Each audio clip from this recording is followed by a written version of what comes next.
अऊज़ु बिल्लाहि मिनश्शैतानिर्रजीम बिस्मिल्लाहिर्रहमानिर्रहीम अल्हम्दुलिल्लाहि रब्बिल आलमीन अल्लाहुम्मा सल्लि अला मुहम्मदिन व आलि मुहम्मद।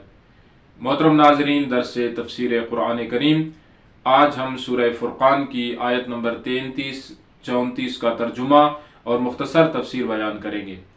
आयत नंबर 33 में इरशाद बारी तआला हो रहा है, बिस्मिल्लाहिर्रहमानिर्रहीम वला यअतूनक बिमसल इल्ला जिअनाक बिलहक़्क़ि व अहसन तफसीरा। और वो तेरे लिए कोई मसल नहीं लाते मगर ये कि हम तेरे लिए हक और बेहतर तफसीर लेकर आते हैं और दंदान शिकन जवाब, ताकि वो बात तस्लीम करने पर मजबूर हो जाएं। मोहतरम नाजरीन, इस आयत में अल्लाह रब्बुल इज़्ज़त कुफ़ार और मुशरिकीन की जानिब से जो पैगम्बर गिरामी इस्लाम पर एतराज़ात और मुख्तलिफ़ किस्म के इत्तिहामात लगाए जाते थे, उनके मुकाबले में अपने हबीब से ये कह रहा है कि ये जितने भी एतराज़ात, जितने भी इत्तिहामात लेकर आते हैं, तुझे ज़ेर सवाल लाने के लिए जितनी भी ये चालें चलते हैं, लेकिन हम उनसे पहले हक को लेकर आते हैं और उससे बेहतर उसकी तफसीर को लेकर आते हैं। इन आयात से ये साबित होता है कि पैगम्बर गिरामी इस्लाम को मुशरिकीन और कुफ़ार के एतराज़ात और इत्तिहामात का सामना था और आप मुदल्लल अंदाज में और मंतकी अंदाज में उनके एतराज़ात का मुनासिब जवाब देते थे। और ये जवाब देने में अल्लाह रब्बुल इज़्ज़त की तरफ से आपको ख़ुसूसी मदद और नुसरत हासिल होती थी, जिसका तज़किरा अल्लाह रब्बुल इज़्ज़त फरमा रहा है। और वो इल्म, कुदरत और हौसला कि जिसके बलबूते पर आप दुश्मनान इस्लाम का, मुशरिकीन और कुफ़ार का सामना करते और उनकी बातों का, उनके एतराज़ात का उन्हें जवाब देते थे, ये भी अल्लाह की तरफ से अता होता था। अल्लाह रब्बुल इज़्ज़त कभी भी अपने अंबिया व मुरसलीन को और ख़ास बंदों को दुश्मन के मुकाबले में बेयार व मददगार नहीं छोड़ता, बल्कि हमेशा उनका नासिर व मददगार होता है। इससे बाद वाली आयत में इरशाद हो रहा है, अल्लज़ीन युहशरून अला वुजूहिहिम इला जहन्नम उलाइका शर्रुम मकानम व अضल्लु सबीला।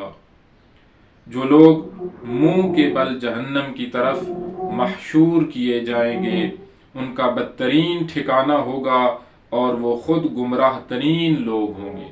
ये जो लोग पैगम्बर गिरामी इस्लाम पर इल्ज़ाम तराशियाँ कर रहे हैं, पैगम्बर गिरामी इस्लाम की शख्सियत को ज़ेर सवाल ले जाने की कोशिश कर रहे हैं, तो इनको रोज़े महशर किस अंदाज में महशूर किया जाएगा, वो अंदाज बयान किया जा रहा है। मुफस्सिरीन ने लिखा है कि क़यामत के दिन मुख्तलिफ़ लोगों को मुख्तलिफ़ अंदाज में महशूर किया जाएगा।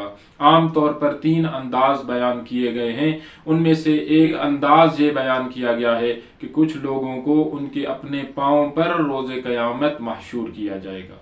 जिस तरह दुनिया में चलते फिरते हैं, उनके पाँव में ताकत और सिक्कत होगी और वो अपने पाँव पर महशूर होंगे।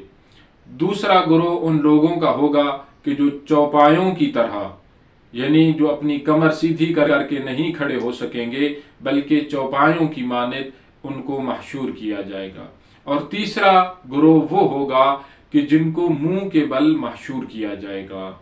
और ये वो बदतरीन गिरोह है कि जिसमें से वो लोग भी होंगे कि जो पैगम्बर गिरामी इस्लाम की ज़िल्लत और रसवाई का सामान करते थे और कोशिश करते थे कि पैगम्बर गिरामी इस्लाम को नाउज़ुबिल्लाह रुसवा किया जाए, लेकिन क़यामत के दिन उन्हें इस अंदाज में महशूर किया जाएगा कि सब उनकी ज़िल्लत और रुसवाई को देखेंगे और उनको जहन्नम की तरफ मुंह के बल घसीट कर फरिश्ते ले जाएंगे और उनका जहन्नम बदतरीन ठिकाना होगा और वो गुमराह तरीन लोग होंगे जिनको इस तरह रोज़े महशर महशूर किया जाएगा कि जो अंबिया पर इत्तिहामात लगाते थे, जो अंबिया पर एतराज़ात करते थे, जो अंबिया की बातों को मानने से इनकार करते थे और नाउज़ुबिल्लाह पैगम्बर गिरामी इस्लाम या दीगर अंबिया की तौहीन का इर्तिकाब करते थे।